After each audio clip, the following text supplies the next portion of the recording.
Hi everybody, my name is Rupa. I am working as assistant professor in Chevrolet Engineering College in the Department of Electronics, Electrical and Electronics Engineering. I am dealing the subject renewable energy sources. Today's topic is last type of concentrating collectors and solar ponds, solar distillations like that. So we will go through the subject.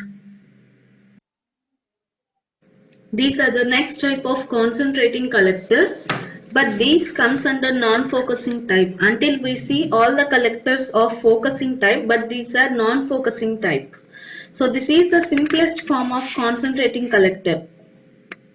It has a mirror boosted. Mirror is just implanted on the flat plate collector. It has a flat plate collector and it is facing south with mirrors attached to its north and south edges. A flat plate collector is taken and for north and south edges there are mirrors. If the mirrors are set at proper angle, they reflect solar radiation onto the observer plates. So according to the sun's direction, these mirrors are changed. These mirrors are also oriented. So the later it receives reflected radiation in addition to that normal falling on it. Direct radiation will not be fall on the flat plate collector. It is made to fall onto the mirrors and these mirrors will be reflecting radiation. So in this way we are getting the heat. See, these two are the mirror. Here mirror will be there, and the solar radiation falling on the mirror is made to reflect onto the observer plate here. These mirrors cut off part of the scattered radiations that would otherwise have reached the observer plate, and only a part of scattered radiation falling on the mirrors will be reflected on the observer's plate. So concentration effect arises mainly from increase in direct radiation reaching the observer plate here. There will be no any diffused radiation, only direct radiation. So when number of collectors are combined in two or more ways, the rows must be further apart in the north and south directions to allow additional sun shading. If they are kept side by side, these mirrors are specifically designed so that shadowing is not obstructed. Shadowing will not be a main problem we have to see there if they are kept side by side. For effective reflection of this solar radiation, these mirrors angles should be adjusted continuously as the sun's attitude changes here. So for this reason, we can provide only relative small increase in solar radiation falling on the observer. So flat plate collectors with these type of designs are not used. That's why these are used with low cost. So where low cost is acquired, we can use this.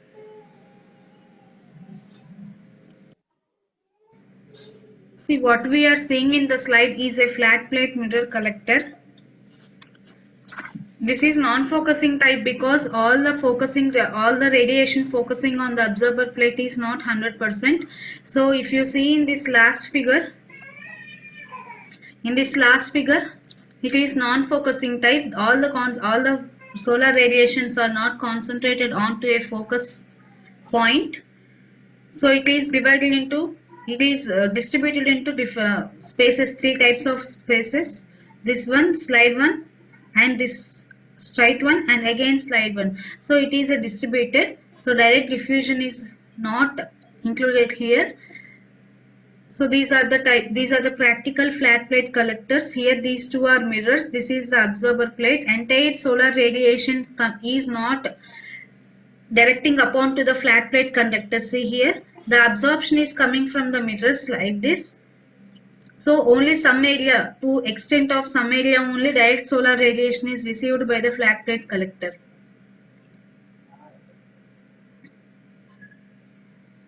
Because it has a disadvantage of mirror, shadow of mirror falling onto the observers. It is not so much used, but it is less cost. This is the last type of parabolic concentrator we are seeing. This is called as compound parabolic concentrator. So depending upon the design, how it is decided, it is the name existing compound parabolic concentrator, CPC. Shortcut it is called as CPC, or other name for compound parabolic concentrator is Winston collector. Gave after the scientist Winston, they gave the name. So this CPC or Winston collector, it is also a trough like arrangement. This is called as trough, what we are calling in earlier parabolic concentrators. This is called as a trough. This round part is called as a trough.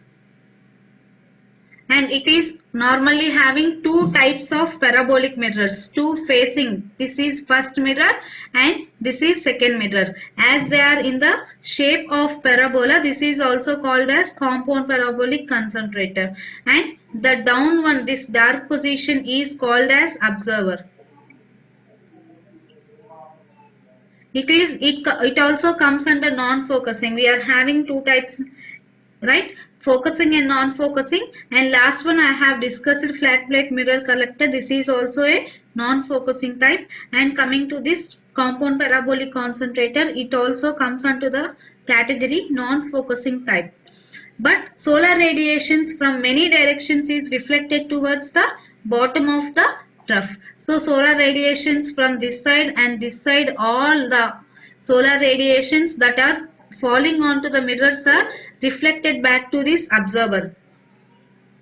So it is having a large proportion of solar radiation. It includes both diffuse and direct, because it is having an open on the trough. Because of this opening on the trough in a small area, it is possible to collect all the solar radiations, including diffuse radiations also.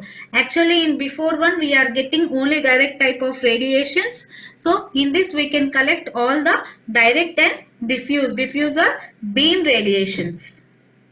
Actually, compared to north-south directions, it works good in east-west direction, because no adjustment is required in this direction. East-west direction, no adjustment, no tilting of the concentrator is required in the east-west direction. But when you focus this parabolic concentrator onto the north-south direction, tilting, some requirements of tilting has to be enclosed. So solar radiation is concentrated in this by a factor of 10. Okay, without tracking, diurnal tracking. So CPC reflectors are designed for any observer shapes. Any observer shapes, these can be designed. For example, first one is flat one side observer. Second one is flat two side observer. This flat two side observer is having some fins. Okay, so already we have discussed what is a fin means. It is a extra position kept on the observer, because this increases the observer's surface quantity, volume.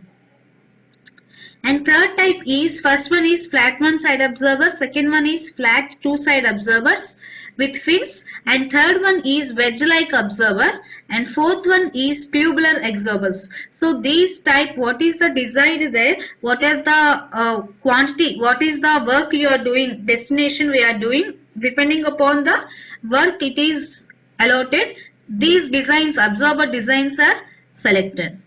So this fin last, the second one and third one, fin and tubular absorbers are economical, and these are good for thermal reasons. Thermal reasons means in order to absorb heat, we have to have fins, and tubular absorbers means we reduce the convection and conduction losses in tubular absorbers mainly. So because of these fins and tubular absorbers, they decrease the thermal losses, so it is good for heating.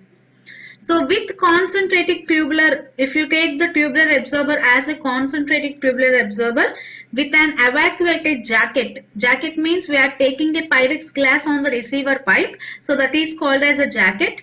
We can attain temperatures of 200 degrees Celsius. Okay, so if you select a tubular absorber with the evacuated jacket, we can attain a temperature of 200 degrees Celsius. So this CPC actually it is suitable for the ranges of temperature ranges of 100 to 150 degrees. Okay, this temperature is attainable even if the observer is not surrounded by a vacuum also. Actually, if you surround the observer with the vacuum, the heat will not be lost onto the atmosphere. Though this compound parabolic concentrator is not surrounded by a vacuum, it attains a temperature. It is suitable for a temperature of 100 to 150 degrees.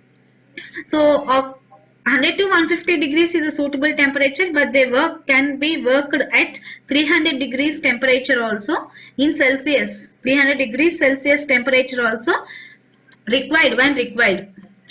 These are required generally at power generations.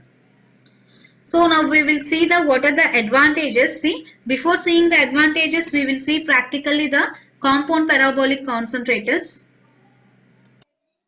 These are the practical form of compound parabolic concentrators. See, there are large number of parabolic concentrators, compound type of parabolic concentrators.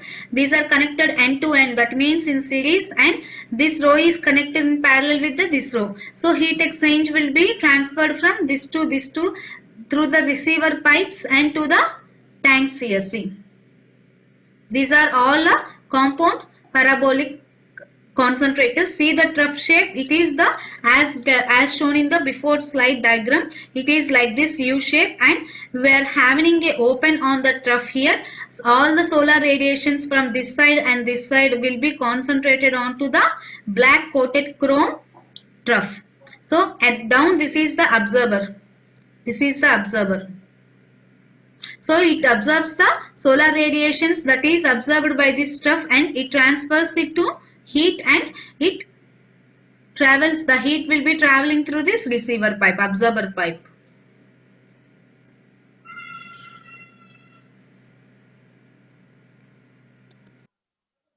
See, if you see only one trough, it will be like this. Practically it will be like this, and theoretically these are the explanations. So sun rays are directly coming onto the trough, and they are getting reflected to this observer surface. This is the observer surface. See, this is the receiving pipe in trough.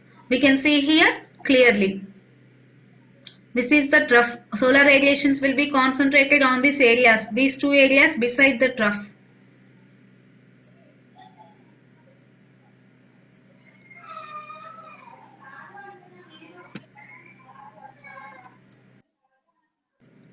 See in the small diagram here, second diagram, we are seeing a small trough. This is an example of trough design. So here, see, the trough angle will be made to be equal on both the sides by taking some adjustments here. See, both are equal, and this is the middle receiver pipe. This is the designing of trough. It is a process. It is shown in the process how trough is designed. So we can see the advantages here. What are the advantages of compound parabolic concentrator with other? When we compare with other, we can now see the advantages. First one is, there is no need for tracking. because already it is having high acceptance angle. Only seasonal adjustment, seasonal means every season if changing we have to adjust this trough, that's all. So seasonal adjustments means it will be around for 3 months or 2 months like that. So only seasonal adjustments are required, no need of tracking the sun all the time, all the days. So for concentration ratios of equal to approximately equal to 3, even seasonal adjustments may not be required. Second advantage is the efficiency for accepting diffuse radiation is very large when compared to the conventional concentrators. Third one is the concentration ratio is equal to maximum value possible for a given acceptance angle. For any given acceptance angle, this concentration ratio will be gone up to a maximum values. So this parabolic trough will be linear or parabolic collector. It is also commonly known as cylindrical parabolic collector. And depending upon the economical status, these are designed into various forms.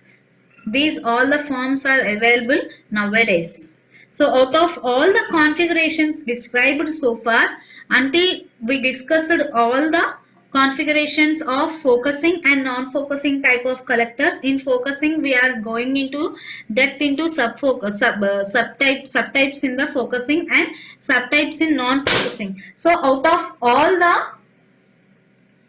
discussed so far, the maximum concentration ratios are available with paraboloidal systems. These concentration ratios will be ranging from 10,000, in the order of 10,000. So out of all, we conclude that paraboloidal system is more efficient to work with it.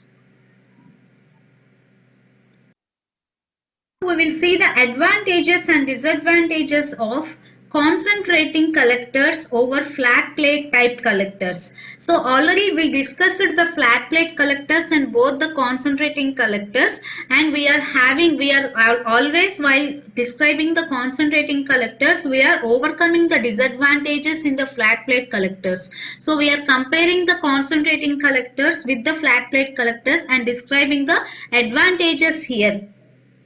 Okay, so the main advantages of concentrating system over the flat plate system we are discussing. So we are mainly concentrated on concentrating collectors. So compared to flat plate collectors, how they are advantages to flat plate collectors, now we are discussing. So first one is the reflecting surfaces. The reflecting surfaces means the solar radiation is coming onto a surface, it is reflecting back to the observer. So this reflecting surfaces require less material in concentrating collectors, and these are structurally simple than flat plate collectors. To construct also, these will be simple than the flat plate collectors. So if you compare a concentrating system, the cost per unit area of solar collecting surface is potentially less than for flat plate collectors. Okay, if you compare with per unit area, concentrating collectors are having less cost over flat plate collectors, and they are potentially rugged also. Third one is the observer area of the concentrator system is smaller in concentrating collectors, but the observing surface will be large in the flat plate collectors, though it is collecting the same solar collections. So therefore, because of the large observer surface, the insolation intensity will be lower for the flat plate, whereas these insolation intensities will be higher for the concentrating collectors. Okay, next fourth one is because of the area from which heat is lost to the surroundings, per unit of solar energy collecting area is very less in the concentrating collectors when compared to the flat plate collector, because this is because the insulation on the observer is more concentrated. So the working fluid can attain higher temperatures in the concentrating system than in the flat plate collector. So for the same solar energy collecting surface, higher temperatures will be attaining in concentrating collectors than in flat plate collectors.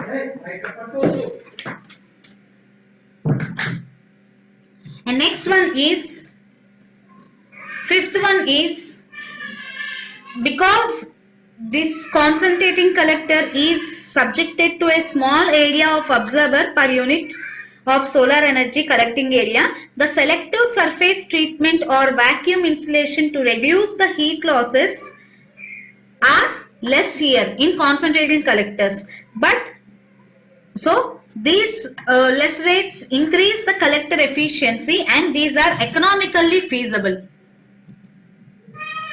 So overall collector efficiency is economically feasible. This is the important point what we are requiring. We want a collector efficiency of more value with less cost. So this is proved to be more in concentrating collectors over flat plate collectors. Sixth one is, focusing or concentrating systems are used for electric power generation, because when they are not used for heating or cooling purposes, we can alternatively use these concentrating collectors to the electric power generations. The total useful operating time per year therefore be large for a concentrating system than a flat plate system. So when the sunlight is dull, we have to keep aside or we have to turn off the flat plate collectors, but that is not in the case of this concentrating collectors. Whatever the solar radiations are there, we can continue work with the concentrating collectors. So overall year per annum, the concentrating collectors working hours are more than the flat plate collectors. And for the flat, so this therefore this large operating time will be large for the concentrating system than for flat plate collector, and the initial cost of the system can be regained by saving in energy in a short period of time in this concentrating collectors also. Next, seventh one is, because the temperature attainable with concentrating collectors is very high, the amount of heat can be stored per unit volume is also larger here when compared to flat plate. And if you are able to store the per unit volume in larger spaces, in larger values, consequently the heat storage costs are less for concentrating systems than for flat plate collectors. And eighth one is, in solar heating and cooling applications, there will be a higher temperature of working fluid attainable system with concentrating system. So this increases the efficiencies to a higher value in cooling cycle, and lower cost for air conditioning also with concentrating systems. We can go for air conditioning also with very low cost in concentrating systems when compared to flat plate collectors. So little or antifreeze, last advantage is, little or no antifreeze is required to protect the observer in the concentrating system. So we are having the problems, this type of drawback, this is the main drawback in flat plate collectors. So while at winter season, while at nights, this fluid in the observer in the observer tubes or receiver pipes will be getting freezed like a ice. So for this we have to add an anti-freezing element, like we discussed ethanol, like that we have to use, but this increases the corrosion problem if you use any anti-freezing element. Okay, so this problem, this drawback is completely decreased in this concentrating type of collectors. So no anti-freezing element is required in the concentrating element. But whereas the anti-solar collection energy surface requires anti-freezing process in the flat plate. So these are the advantages of concentrating collectors over flat plate collectors, and on the other side we are having some disadvantages also, we will see. So coming to the disadvantages of solar concentrating collectors over flat plate collectors. So until we discuss this, the flat plate collectors becoming more efficient. The first disadvantage is, out of the beam and diffuse solar radiation components, only beam component is collected in case of concentrating collectors, because diffuse component cannot be reflected here. So as diffuse component cannot be reflected, we can lost this diffusing component. So but both beam and diffuse components, diffuse solar radiations, can be collected in flat plate collectors. This is the first disadvantage. Second one is, in some stationary reflecting systems, it is necessary to have smaller observer to track the sun image. In others, reflector has to be adjustable more than in one position if year-round operation is desired. So if you want to operate this concentrating collectors over the year, this has to be made a sun tracker device. Okay, so every day and every moment, every hour, we have to observe the solar radiations, and we have to track the sun, decide in manually or in automatic process. So this will be little bit expensive, and in other words, costly orientation system. This is assumed as costly orientated system. And third one is additional requirements of maintenance, particularly to retain the quality of reflecting surface against the dirt, weather and oxidation, etc. We have to take little maintenance here. Okay, so it is not termed as little maintenance, it can be a huge maintenance. So this is the third disadvantage. And fourth one is, there is non-uniform flux on the observer. So non-uniform flux on the observer means in some areas of the trough, suppose if you see a compound parabolic reflect concentrator, on some areas of the trough we are having increased high intensities of solar radiation, and in some areas we are having low low intensity of solar radiation, intensity of solar radiations. So this is a quite uneven solar radiations we are getting. So this results non-uniform flux on the observers. So but when you compare this with the flat plate collectors, overall the flux will be uniform on the flat plate collectors, because direct solar radiations will be absorbed by the black coating on the even flat plate collectors. And fifth one is, additional optical losses such as refractive losses and interceptive losses are being accounted in this concentrating collectors. So we have to track the sun's direction. So for this we have to additionally use some system called optical system. So we are using this optical system, so we are getting some disadvantages of this optical system. Those disadvantages are termed as optical losses. These optical losses are referred to as reflectance losses and intercept losses. So these extra losses introduce additional factors in energy balances. And sixth most important disadvantage is high initial cost. So the initial cost will be high, because it is having more advantages. The initial cost will be high, and it is also always complex construction due to over the flat plate collectors. So if it is attained, if it is with complex means higher will be the cost. So these are the disadvantages of the concentrating collectors.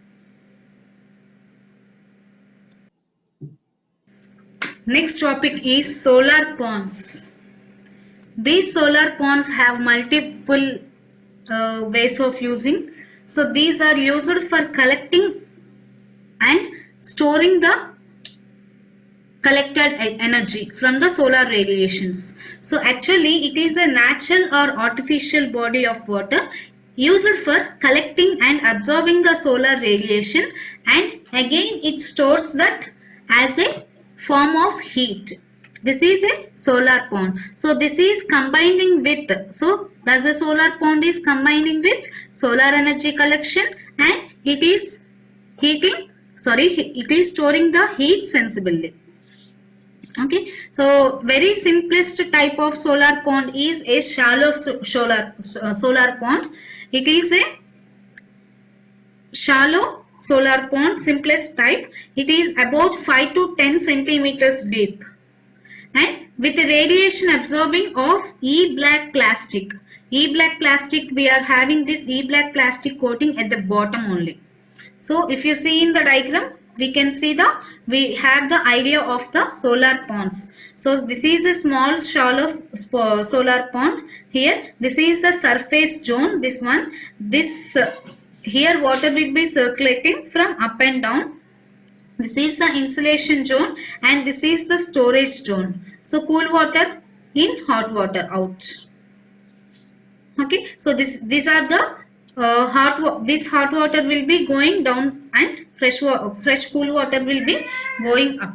So see, the sun radiations are coming onto the pond and it is collecting the solar radiations, it is absorbing the solar radiations, and again it is storing. So under inside a bed of insulating material, see here insulating zone is there, a bed of insulating material under the pond. It minimizes the loss of heat to the ground. So this bed acts as a insulating material and it minimizes the loss of heat to the ground.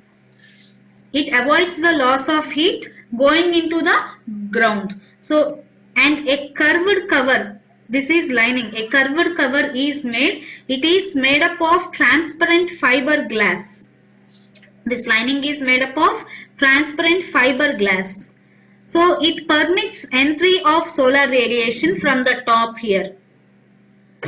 But it reduces the losses by radiation and convection movement, by air movement. In suitable climate, if the climate is suitable for the solar ponds, means solar radiations are always present in the daytime, all the pond water can become hot enough for using in space heating and agriculture and other process. Okay, so for under favorable conditions, this can be used for, what are the sources, what are the applications it is used for? It can be used for space heating, agriculture and other process, etc. In shallow solar ponds, as described above, what I said, water soon acquires a fairly uniform temperature. Okay, so the time required for the water to attain a uniform temperature is less. However, water in such pond heats up usually only to a few degrees only. So we cannot attain high temperatures here because of natural convection currents which are set into motion as soon as the heat is absorbed at the bottom. Due to this conventional movement of conventional currents, motion of conventional currents, we can attain only smaller temperatures up to few degrees. If you take a deeper pond here, also we can have temperature variations. So what may be the shallow or deeper ponds? Temperature variations will be existing definitely. So loss of heat from the surface, especially it is at night. Loss of heat will be resulting at night especially. So because this results in circulation of water by convection. So if the water is lost, the convection circulation will be start. So this situation is changed if the pond contains a salt water at the bottom and with a layer of fresh clear water on the upper side. So if you take salt water on the bottom side and if you take upper water in the above bottom side, we can reduce the losses. So because of this salt content we are taking at the bottom, the solar pond bottom water is denser. These are more heavier than the cool fresh water at the top. So as these are denser at the bottom, they cannot rise upwards. So bottom water will be at the bottom only and fresh water will be on the top only. So a relatively stable layer of heated salt water is produced at the bottom of the salt with a lighter layer of cooler water on the tops. So this cooler water acts as a heat insulator above it. So actually we can call the solar pond as artificially constructed pond. In which temperatures we can rise to our desired values. And the best term for this solar pond is, we can call it as salt gradient solar pond or non-convection solar ponds. Okay, so we can call the solar ponds as specific terms as salt gradient solar pond or non-convecting solar ponds. Okay, these two are different from the shallow solar ponds. So solar ponds has high promise nature over a flat plate collectors. So they can definitely overcome the disadvantages in the flat plate collector, and they can be used for the energy storage by employing a mass of water for both collection and storage of solar energy. Okay, so the solar energy stored in this is of low grade. Low grade means it is from 60 to 100 degrees Celsius only. Thermal form. This is called as thermal form. And it is a suitable item for the suitable application for the suitable activity for the various applications such as space heating, industrial process heat to obtain mechanical or electrical energy. This is solar pond.